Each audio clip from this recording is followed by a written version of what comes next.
नमस्कार दोस्तों, मेरा नाम है प्रवीण और आप देख रहे हैं पाविका फ्रेड से इस चाल को एक बार फिर से। तो आज मैं लेकर आया आपके लिए बहुत ही नया topic again from the strength of material, क्योंकि काफ़ी स्टूडेंट्स कमेंट कर रहे थे कि सर आप केमिकल इंजीनियरिंग के गेट के क्वेश्चंस भी लेके आ रहे हैं बट आपने सब्जेक्ट छोड़ ही दिया है। तो मैं आप ही के लिए स्ट्रेंथ ऑफ मटेरियल स्टार्ट कर रहा हूँ। वैसे तो काफ़ी सारे टॉपिक्स कवर किए हुए under different chapter, but one by one मैं लेके आया हूँ। वैसे मैंने कौन कौन से चैप्टर कवर किए हैं, सिंपल स्ट्रेसेस एंड स्ट्रेन्स काफ़ी किए हैं, उसके काफ़ी सारे टॉपिक्स किए हैं बट कुछ टॉपिक्स रह गए हैं।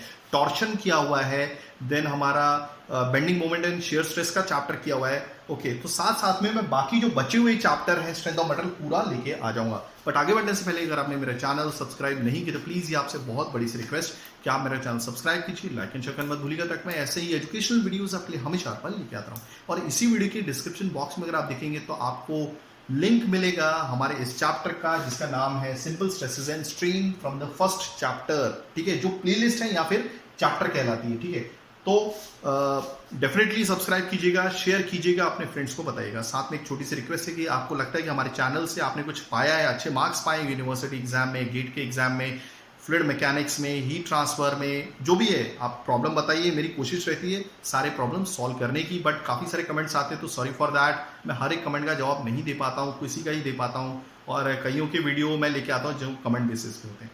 ठीक है, तो आप एक और रिक्वेस्ट थी, जैसे कि मैंने आपको बोला, आपको मालूम है कि ये सारी चीज़ें बनाने में काफ़ी मेहनत लगती है। तो प्लीज़ अगर आपको लगता है कि हमारी वजह से आपका कुछ फ़ायदा हुआ है तो प्लीज़ डोनेशन दीजिएगा, दान दीजिएगा, और इसका भी लिंक जो है डिस्क्रिप्शन बॉक्स में दिया होता है। चलिए स्टार्ट करते हैं ज़्यादा ना टाइम लेते हुए सिंपल स्ट्रेसेस एंड स्ट्रेन जो हमारा चैप्टर है। देखिए डेफिनेशंस आज हम जो देखने वाले हैं, क्योंकि काफ़ी स्टूडेंट्स को समझ में नहीं आता कि भाई रिजिड बॉडी क्या होती है, इलास्टिसिटी क्या होती है, प्लास्टिसिटी क्या होती है, एक्सियली लोडेड बार क्या होते हैं, normal stress, strain and linear strain. देखिए इसमें एक चीज़ समझना बहुत ज़रूरी है। मान लीजिए कोई भी बॉडी है, ठीक है, ओके, और ये एक बार है, लोहे का रॉड है, कुछ भी है, ठीक है। अब इसमें दो पॉइंट मैंने फाइंड आउट कर दिए, मैं चेंज कर लेता हूँ, let me change my this one. Okay, तो चीज़ें आपको आई थिंक क्लियर हो रही होंगी, लेट मी चेक। या ठीक है, मान लीजिए एक लोहे का रॉड है या कोई भी रॉड है, ठीक है, ओके, उसके ऊपर दो पॉइंट मैंने मार्क कर दिए, क्लियर हो गया। ओके, अब मैं इसको एक्सटर्नल फोर्स से सब्जेक्ट कर रहा हूँ, और ये जो फोर्स है ये दोनों साइड से अवे है, मतलब दूर जा रही है। ये जो मतलब पुल कर रहा हूँ, यहाँ से पुल कर रहा हूँ, एक यहाँ से पुल कर रहा हूँ। सपोज आपके दोस्तों को बोल दिया कि भाई इस रॉड को खींचो, ठीक है, तो ये आपको मालूम है कि कोई भी बॉडी है वो मैटर से बनी है, और मैटर किससे बने, पार्टिकल से या फिर मॉलिक्यूल से। अब ये मॉलिक्यूल किसके होंगे, उसी बॉडी के होंगे, ठीक है। तो इन दो बॉडीज के बीच में कुछ फोर्स ऑफ अट्रैक्शन होता है, या फिर मॉलिकुलर फोर्स ऑफ अट्रैक्शन होता है। कहने का मतलब है कि अगर इस बॉडी को बाहर से खींचा जा रहा है तो अंदरूनी फोर्स लगती है जो इसे टूटने नहीं देती यहां से, ठीक है। यहां से फोर्स लगाई जा रही है, पुल लगाया जा रहा है, खींचा जा रहा है, यहां से भी खींचा जा रहा है, मगर कुछ फोर्स ऑफ अट्रैक्शन होती है जो मॉलिकुलर फोर्स ऑफ अट्रैक्शन होती है, ठीक है, जो इन्हीं दो पार्टिकल्स के बीच में या मॉलिक्यूल्स के बीच में काम करती है और इसे ब्रेक नहीं होने देती है। ये भी क्लियर हो गया। ओके, तो ये होती है हमारी इंटरनल फोर्सेस। तो इस चैप्टर में हम यही देखने वाले हैं कि कोई भी बॉडी में इंटरनल फोर्स का प्रभाव क्या होता है, क्लियर हो गया। इसी वजह से कोई भी बॉडी को रिजिड बॉडी कंसीडर नहीं किया जा सकता। तो इसी से हमारा रिजिड बॉडी सबसे पहले आ जाता है कि रिजिड बॉडीज वो होती हैं जो डीफॉर्म नहीं होती, जिनकी शेप में कोई भी, मतलब जिनकी शेप में या फिर साइज में कोई भी चेंज नहीं आता है, क्लियर हो गया। ओके, बट हमारे यहाँ पे कोई भी रिजिड बॉडी नहीं। अगर लोहा भी है डेफिनेटली उसकी भी शेप और साइज में चेंज आता है, बट बशर्ते हमें वो दिखता नहीं है, इसी वजह से आपको रिजिड बॉडी लगती है। तो ये रिजिड बॉडी इमेजिनरी है। आई होप आपको चीजें समझ में आ गई होंगी।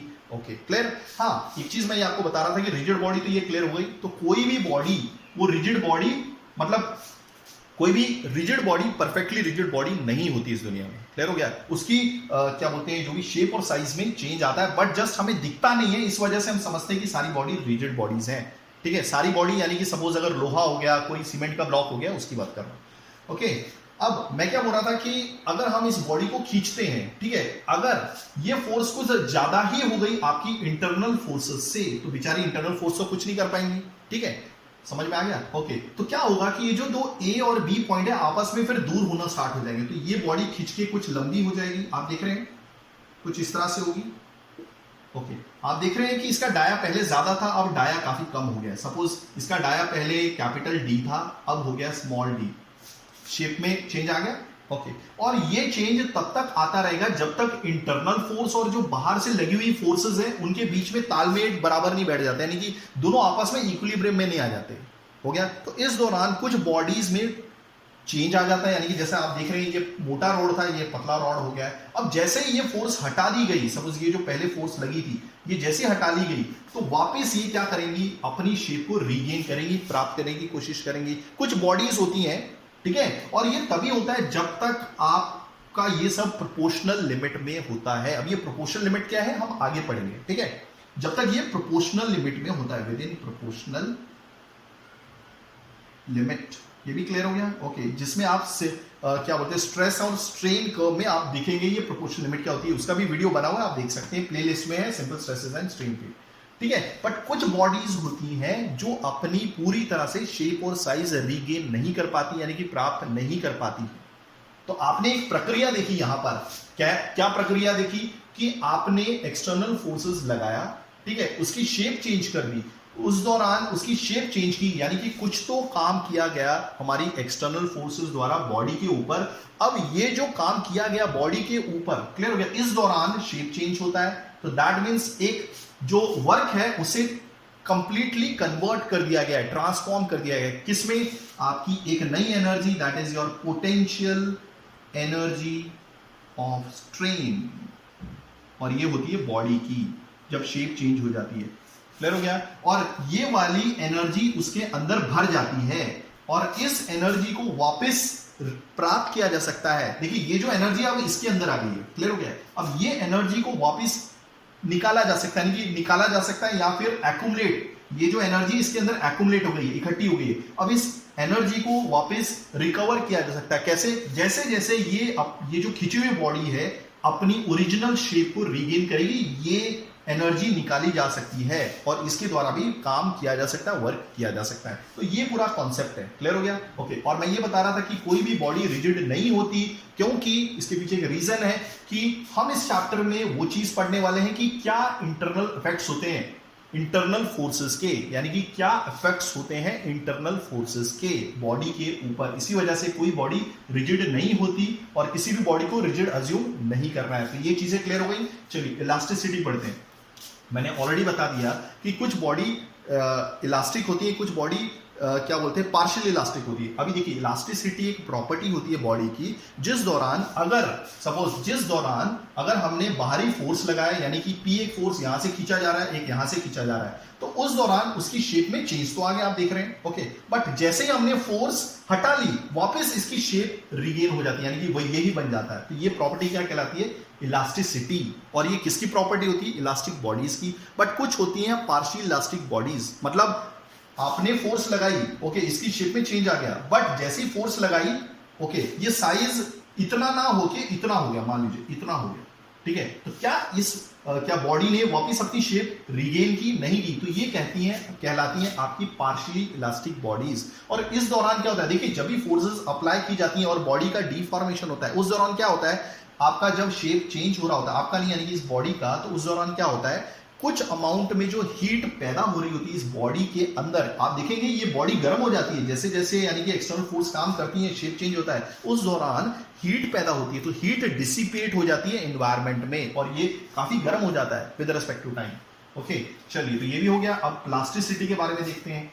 प्लास्टिसिटी वो प्रॉपर्टी होती है बॉडी की, लेट मी चेक, या प्लास्टिसिटी ना, एक मिनट, प्लास्टिसिटी, हाँ एक्चुअली मैं एक चीज देख रहा था। प्लास्टिसिटी जो होती है ये वो प्रॉपर्टी होती है बॉडी की, जिसकी वजह से अगर सपोज कोई भी बॉडी, वापस एग्जांपल ले लीजिए, कोई भी बॉडी को आप एक्सटर्नल फोर्स से सब्जेक्ट कर देते हैं, ओके, बट ये अपनी शेप को रीगेन नहीं कर पाती है, यानी कि वापस प्राप्त नहीं कर सकती। सपोज यहां से यहां पर आए बट ये वापस यहां पर नहीं कर पाया, क्लियर हो गया, ये ऐसा का ऐसा ही रह गया। जैसे ही आपने एक्सटर्नल फोर्स यहां से हटाई, बेचारा ये वापस रीगेन नहीं कर पाया, यानी कि अपनी ओरिजिनल फोर्स लेकर नहीं आ पाया। फोर्स नहीं, एक्चुअली कहने का मतलब अपनी शेप और साइज को रीगेन नहीं कर पाया, यानी कि प्राप्त नहीं कर पाया। तो दैट इज योर प्लास्टिसिटी, और ये प्लास्टिक बॉडीज में देखा जाता है, जैसे कि प्लास्टिक। ओके। अब ये बात करते हैं हमारी एक्सियली लोडेड बार, एक एक करके हम सारी चीजें देखते हैं क्योंकि ये चीजें समझना बहुत जरूरी है, ठीक है। ओके, वही सेम है, देखिए ये हमारा बार है, सपोज लोहे का बार है, ठीक है, ओके। अब इसका जो इसका जो खुद का एक्सिस होगा वो ऐसे ही होगा, ओके। जब कोई भी बार को हम जिस क्या बोलते हैं, जिस एक्सिस में उसका एक्सिस है खुद का, ठीक है, और उसी एक्सिस पे हम फोर्स से सब्जेक्ट कर देते हैं, उसी एक्सिस पे फोर्स से सब्जेक्ट कर देते हैं, ये कहलाता है एक्सियली लोडेड बार। कहने का मतलब जस्ट इतना ही था कि ये जो बार का खुद का एक्सिस होता है ना, ओके, उसी डायरेक्शन में हम फोर्स भी लगा देते हैं, सिंपल है। यानी कि जो इसकी खुद की एक्सिस है, ठीक है, उसी एक्सिस में हम फोर्स भी लगा देते हैं, तो इसको बोलते हैं एक्सियली लोडेड बार। अभी इसके दो केसेस होते हैं, देखिए, आइदर आप इस बार को सब्जेक्ट कर सकते हो इस फोर्स से, यानी कि जो फोर्सेस लगाई जा रही है वो अवे फ्रॉम द बॉडी लगाई जा रही है, ठीक है, या फिर इस बॉडी को ऐसा कर सकते हो, फोर्सेस अंदर की तरफ लगाई जा रही है। तो यहां पर हो गई है बॉडी इन टेंशन। क्या हो गई? बॉडी इन टेंशन, ठीक है। जब फोर्सेस, ठीक है, बाहर की तरफ लगाई जाती है एक बॉडी को, ठीक है, क्लियर हो गया, ओके, तब बॉडी क्या आ जाती है? बॉडी टेंशन में आ जाती है, ओके। और जो फोर्स का नेचर होता है, that is force nature is tensile, ठीक है। फोर्स का जो नेचर होता है वो टेंसाइल होता है और इसे पॉजिटिव लिया जाता है। क्लियर हो गया, ओके। अगर फोर्सेस आपके क्या बोलते हैं इसी डायरेक्शन में, जिस डायरेक्शन में आपकी इस बॉडी की एक्सिस है, बट ये दबा रही है, कंप्रेस कर रही है, तो यहां पर लिखेंगे बार इन, या फिर बॉडी या फिर बार, हम तो इसे बार ही बोल रहे थे, bar is in compression, okay. और जो क्या बोलते हैं फोर्सेस का नेचर होता है, फोर्सेस नेचर इज क्या है? कंप्रेसिव। क्लियर हो गया, और इसे नेगेटिव लिया जाता है। ये भी क्लियर हो गया, ओके। तो ये था, that was your axially loaded bar के बारे में सारी इंफॉर्मेशन। हो गया क्लियर? चलिए आगे बढ़ते हैं, नॉर्मल स्ट्रेस के बारे में आते हैं। ये बहुत इंपॉर्टेंट है, शायद मैंने किसी वीडियोस में आपको पढ़ाया भी होगा, वहां पे भी देख सकते हैं, ओके। अब देखिए नॉर्मल स्ट्रेस क्या होता है। वापस ये हमारा बार है, ओके, इसे एक्सियल डायरेक्शन में लोड कर रहे हैं, ओके, और बार अब टेंशन में है, जैसा कि मैंने आपको पिछली बार बताया था, ओके। अब क्या होता है कि जब आप इसे खींच रहे होते हैं, तो मैंने ऑलरेडी बताया कि अंदर ये देखिए जो बॉडी बनी, यानी कि बार बना है, ये कुछ पार्टिकल से बना हुआ है, पार्टिकल से बना हुआ है, तो अंदर मॉलिक्यूलर फोर्स ऑफ अट्रैक्शन होता है जो इसको टूटने से रोकता है। अगर हम इसे दो पार्ट में डिवाइड करें तो हम थोड़ा अच्छे से देख सकते हैं, ये देखिएगा, ठीक है। इसे दो पार्ट में अगर डिवाइड करते हैं, सपोज यहां से फोर्स लगी है P, यहां से फोर्स लगी है P, क्लियर हो गया, ओके। तो यहां पर अंदर की साइड देखिए, ये तो खींचने का काम कर रहा है, तो इसकी वजह से क्या होगा?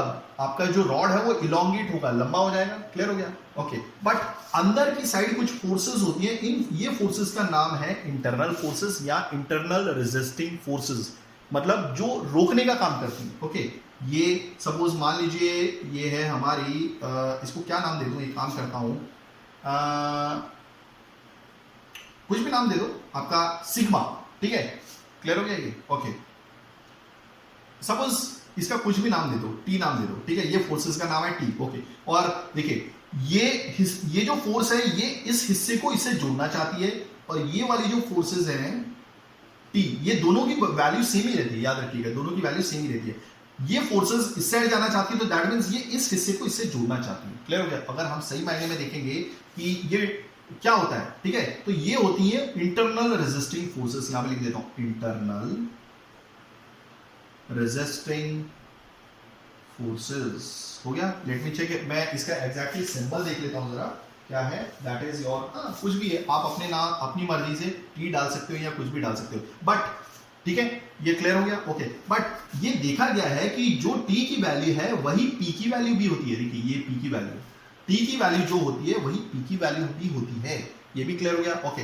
तो जो नॉर्मल स्ट्रेस क्या होता है, नॉर्मल स्ट्रेस मैं वही बता रहा हूं आपको, ठीक है। नॉर्मल स्ट्रेस क्या होता है कि देखिए जो अंदरूनी फोर्सेस हैं जो रोकने का काम कर रही हैं, ठीक है, टी, बट ये कुछ क्रॉस सेक्शन एरिया पे काम कर रही होंगी। क्रॉस सेक्शन एरिया क्या होता है, देखिए सामने से तो आपको ये यही दिख रहा है, ठीक है, अब ये रॉड तो नहीं, मतलब वैसे तो ये रॉड ही दिख रहा है, बट अगर हम इसको साइड से देखें, मतलब इस हिसाब से देखें, सपोज ये डस्टर है, तो ये क्या दिख रहा है आपको, तो ये एक रॉड है, रॉड का क्रॉस सेक्शन एरिया क्या होता है, ऐसा सर्कल होता है, ठीक है। तो ये फोर्सेस कुछ इस एरिया पे एक्ट करती है, जो एरिया में ऐसा शेड कर रहा हूं, ठीक है। तो ये हो गई फोर्स टी, यहां पे लिख दिया, मैंने ऑलरेडी बोला टी पी के बराबर है। ओके, तो ये फोर्स क्या है, इस पूरे एरिया पे एक्ट कर रही है। ओके, अब ये जो एरिया है, ये जो क्रॉस सेक्शन एरिया है, ये सर्कल को रिप्रेजेंट करता है। सर्कल का एरिया क्या होता है, पाई आर स्क्वायर, या फिर सिंपली ए लिख दीजिए, या फिर क्रॉस सेक्शन एरिया लिख दीजिए। और ये जो एरिया होगा सर्कल के एरिया को रिजेंबल करेगा।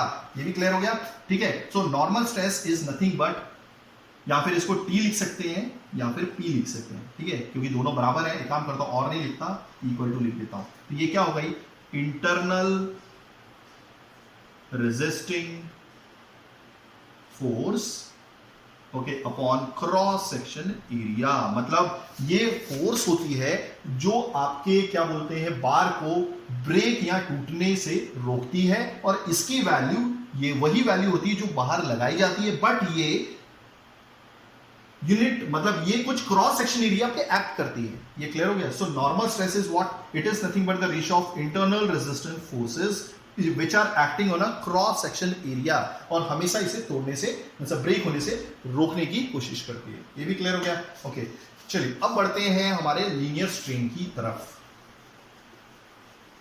ये भी क्लियर हो गया अच्छे से।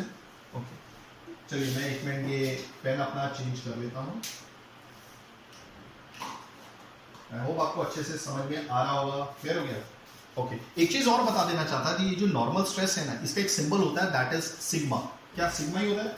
हाँ, सिग्मा ही होता है, ठीक है, मैं इसको सिग्मा बोलता हूँ। Okay, okay. और दूसरी चीज, जब मैंने ऑलरेडी बता दिया था T is equal to P होता है, और ये क्रॉस सेक्शन एरिया होता है, तो आप इसकी जगह इंटरनल रेजिस्टिंग फोर्स की जगह जो अप्लाइड फोर्स है वो भी लिख सकते हैं। यानी इसका दूसरा डेफिनेशन क्या होगा, applied force by cross section area, ऐसा भी लिख सकते हैं।